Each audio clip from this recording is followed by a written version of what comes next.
नमस्कार प्यारे बच्चों, मैं आपकी हिंदी की टीचर ललिता त्यागी। जैसा कि आप जानते हैं, हम बाल गोविंद भक्त पाठ पढ़ रहे हैं। इस पाठ में हमने पढ़ा कि एक ऐसा चरित्र है जो गृहस्थ होते हुए भी साधु है, जो कबीरपंथी हैं, साहिब को अपना सब कुछ मानते हैं, खेती भी करते हैं, उनकी पुत्र वधू भी हैं और खेतों में वो काम कर कर अपना गुजर बसर करते हैं, जिसको वो सारा पैसा, आर्थिक अर्जन साहिब स्थल कबीर पंथी मठ में ले जाते हैं और जो भी प्रसाद रूप में मिलता है उसी से वो अपना गुजर बसर करते हैं। ठीक है, उसी श्रृंखला में हम आगे पढ़ते हैं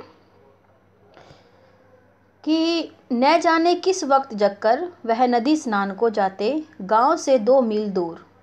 ये किसकी बात हो रही है? बाल गोविंद भक्त जी की। वहां से नहा धोकर लौटते और गांव के बाहर ही पोखरे के ऊंचे भिंडे पर अपनी खजड़ी लेकर जा बैठते और अपने गाने टेरने लगते। मैं शुरू से ही देर तक सोने वाला हूँ, किंतु एक दिन माघ की उस दांत किटकिटाने वाली भोर में भी उनका संगीत मुझे पोखरे पर ले गया। अभी आसमान के तारों के दीपक बुझे नहीं थे। हाँ, पूरब में लोही लग गई थी, जिसकी लालिमा को शुक्र तारा और बढ़ा रहा था। खेत, बगीचा, घर, सब कुछ कुहासा छा रहा था। सारा वातावरण अजीब रहस्य से आवृत मालूम पड़ता था। उस रहस्यमय वातावरण में एक कुश की चटाई पर पूरब मुँह काली कमली ओढ़े बाल गोविंद भक्त अपनी खचड़ी लिए बैठे थे। उनके मुंह से शब्दों का तांता लगा था। उनकी अंगुलियां खचड़ी पर लगातार चल रही थी। गाते गाते इतने मस्त हो जाते, इतने सुरूर में आते, उत्तेजित हो उठते कि मालूम होता अब खड़े हो जाएंगे। कमली तो बार बार सिर से नीचे सरक जाती। मैं जाड़े से कपकपा रहा था, किंतु तारे की छांव में भी उनके मस्तक के श्रम बिंदु जब तब चमक ही पड़ते। अब इस गद्यांश में क्या कहा गया बेटा? इस गद्यांश में कहा गया है कि जो बाल गोविंद भक्त थे वो सुबह सूर्य उदय से पहले जिस वक्त आकाश में तारे टिमटिमाते हैं उसी वक्त नदी पे नहाने के लिए जाते थे और नहाने के बाद वहीं पर थोड़े ऊंचे स्थान पर अपनी ढपली नुमा खजड़ी को बजाते हुए वो संगीत में खो जाते थे और संगीत में इतना खो जाते थे कि उत्तेजित होकर वो कब खड़े हो जाए, लेखक कह रहा है, इसका भी अनुमान मैं नहीं लगा सकता था। और गर्मियों में नहीं बेटा, जाड़ों भरी रात में जब लेखक कह रहे हैं कि इतनी कड़कती ठंड थी कि दांत किड़किड़ाते थे, उस सर्दी में भी वो अपने नियम कायदे नहीं तोड़ते थे, अर्थात नियम और सिद्धांतों के बहुत पक्के थे। चलिए देखते हैं अगले गद्यांश में लेखक क्या बताना चाहते हैं हमें। गर्मियों में उनकी झंझा कितनी उमस भरी शाम को न शीतल करती। अपने घर के आंगन में आसन जमा बैठते। गांव के उनके कुछ प्रेमी भी जुट जाते। खजड़ियों और करतालों की भरमार हो जाती। एक पद बाल गोविंद भक्त कह जाते। उनकी प्रेमी मंडली उसे दोहराती, तिहराती। धीरे धीरे स्वर ऊंचा होने लगता। एक निश्चित ताल, एक निश्चित गति से उस ताल स्वर के चढ़ाव के साथ श्रोताओं के मन में भी ऊपर उठने लगते। धीरे धीरे तन मन पर हावी हो जाता और होते होते एक क्षण ऐसा आता कि बीच में खजड़ी लिए बाल गोविंद भक्त नाच रहे हैं और उनके साथ ही सबके तन और मन नृत्यशील हो उठे हैं। सारा आंगन नृत्य और संगीत से ओतप्रोत है। बेटा, ये उनके संगीत की पराकाष्ठा थी।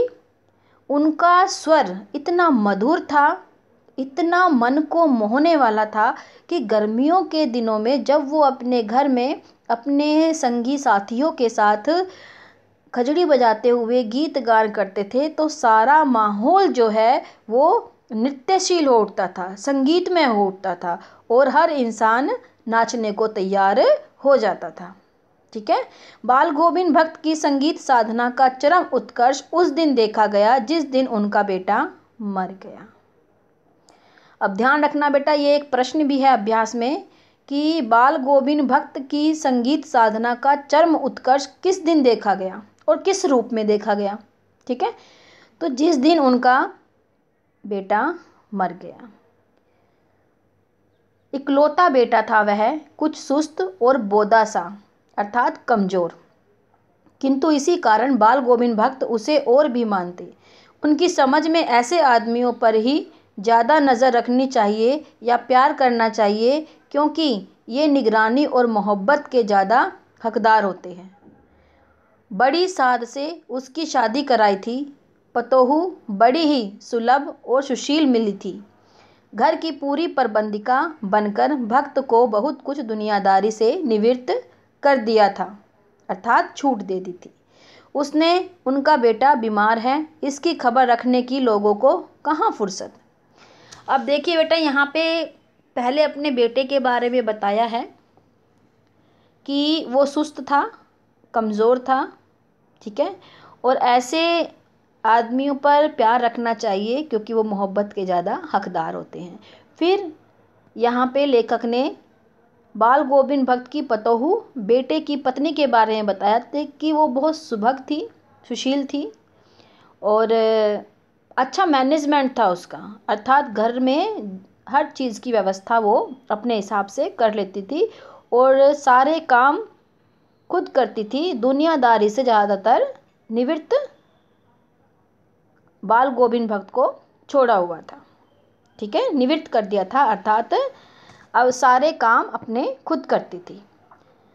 तो उनका बेटा बीमार है, इसकी खबर रखने कि लोगों को कहाँ फुर्सत, किंतु मौत तो अपनी ओर सबका ध्यान खींच ही लेती है। हमने सुना बाल गोविंद भक्त का बेटा मर गया। कुतूहलवश उनके घर गया, देखकर दंग रह गया। बेटे को आंगन में एक चटाई पर लिटाकर एक सफ़ेद कपड़े से ढांक रखा है। वह कुछ फूल तो हमेशा ही रोपते रहते, उन फूलों में से कुछ तोड़कर उस पर बिखरा दिए हैं। फूल और तुलसी दल भी। सिरहाने पर एक चिराग जला रखा है और उसके सामने जमीन पर ही आसन जमाए गीत गाए चले जा रहे हैं। वही पुराना स्वर, वही पुरानी तल्लीनता। घर में पुतोहू रो रही है, जिसे गांव की स्त्रियां चुप कराने की कोशिश कर रही हैं, किंतु बाल गोविंद भक्त गाए जा रहे हैं। हाँ, गाते गाते कभी कभी पतोहू के नज़दीक भी जाते और उसे रोने के बदले उत्सव मनाने को कहते। आत्मा परमात्मा के पास चली गई, विरहनी अपने प्रेमी से जा मिली। भला इससे बढ़कर आनंद की कौन बात। मैं कभी कभी सोचता यह पागल तो नहीं हो गए, किंतु नहीं, वह जो कुछ कह रहे थे उसमें उनका विश्वास बोल रहा था, वह चरम विश्वास जो हमेशा ही मृत्यु पर विजयी होता आया है। बेटा यहाँ पे ये देखिए, लेखक बता रहे हैं कि बाल गोविंद भक्त ने एक परंपरागत रूढ़ी पर प्रहार किया है कि जहाँ पर लोग किसी के मर जाने पर शोक मनाते हैं, रोते हैं, वहाँ पर उसके अगेंस्ट, उसके विपरीत जो बाल गोविंद भक्त है वो अपने पुत्र की मृत्यु के बाद भी उसके आसपास फूल डालते हैं, तुलसी दल डालते हैं, ठीक है, और उसी खजड़ी को लेकर वो वहाँ पर गीत गाते हैं और गीत में इतनी तल्लीनता होती है कि सारा वातावरण मुग्ध हो जाता है। लेकिन क्यों? क्योंकि उनको विश्वास था कि आत्मा परमात्मा में चली गई, अर्थात विरहनी अपने प्रेमी से जा मिली, क्योंकि वो कबीर पंथी थे, ठीक है। तो उनके आनंद की कोई सीमा ना रही। उनकी सोच ये थी कि मेरा बेटा मरा नहीं है, बल्कि परमात्मा में जाकर मिल गया है, वो परमात्मा का ही एक अंश था, ठीक है।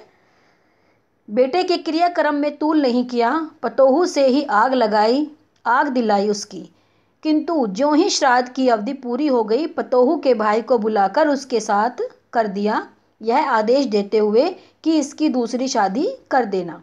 इधर पतोहू रो रो कर कहती, मैं चली जाऊंगी तो बुढ़ापे में कौन आपके लिए भोजन बनाएगा, बीमार पड़े तो कौन एक चुल्लू पानी भी देगा।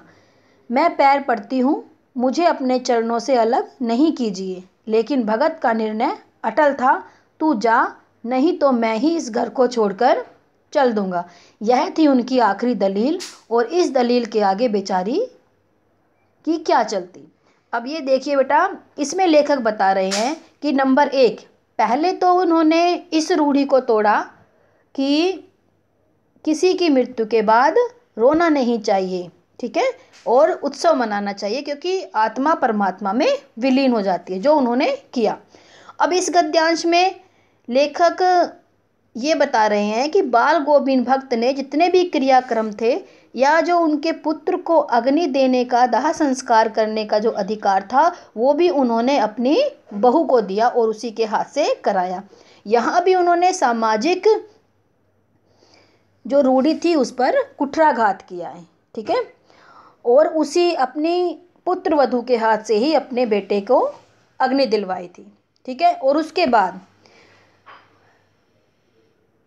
पुत्र की मृत्यु के बाद उन्होंने उसकी दूसरी शादी के लिए भी सोचा, और उसके भाई को बुलाकर उसके साथ भेजने की कोशिश की कि इसको ले जाइए और यहाँ पे इसकी दूसरी शादी करा दीजिए, ठीक है। लेकिन बहू नहीं मानी। वो क्यों नहीं मान रही थी? क्योंकि बाल गोविंद भक्त बीमार थे। उनका कहना था, अगर मैं चली गई तो इनके लिए भोजन कौन बनाएगा, इनको पानी कौन देगा, ठीक है। अब अगला प्रश्न उठता है बेटा यहाँ पे कि बाल गोविंद भक्त की अंतिम दलील क्या थी, ठीक है। अब यहाँ पे यही होगा बेटा कि बाल गोविंद भक्त की अंतिम दलील थी कि उनकी पुतोहू जो है वो दूसरी शादी कर ले। चलिए आगे देखते हैं। बाल गोविंद भक्त की मौत उन्हीं के अनुरूप हुई। वह हर वर्ष गंगा स्नान करने जाते। स्नान पर उतनी आस्था नहीं रखते जितना संत समागम और लोक दर्शन पर। पैदल ही जाते। करीब 30 कोस पर गंगा थी। साधु को संबल लेने का क्या हक? वो गृहस्थ किसी से भिक्षा क्यों मांगे? अतः घर से खाकर चलते तो फिर घर पर ही लौटकर खाते। अब बेटा ये उनका रूटीन था, ये उनका नियम था कि वो हर वर्ष गंगा स्नान के लिए जाते थे। और गंगा स्नान से अधिक महत्व उनके लिए किसका था? संत समागम का, ठीक है, अपने जैसे साधुओं से मिलने का। और वो किसी से भीख मांगना या खाना लेना पसंद नहीं करते थे।